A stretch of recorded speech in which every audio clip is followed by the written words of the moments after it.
So guys, for the first method, you want to head over to search and type in device manager. Click on it, and then once you're on this, you want to expand cameras.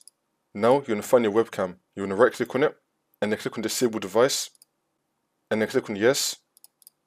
And now you want to right click on it again, and then click on enable device. See if that works for you. And now for the second method, if you're using an external webcam, then you want to unplug it and then plug it back in again. You could also unplug it and then plug it into a different USB port.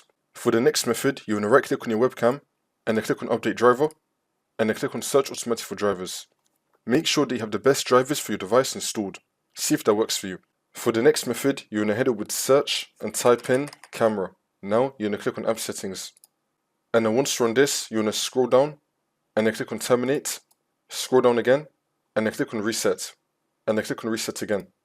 Wait for this to load. See if that works for you. For the last method, you want to head over to search and type in CMD. Now you want to run it as administrator, and then click on yes. And then once you're on this, you want to type in SFC /scan now, and then click on enter. Then you want to run the scan. Wait for this to load. I'm going to skip the video to when the scan will be fully completed.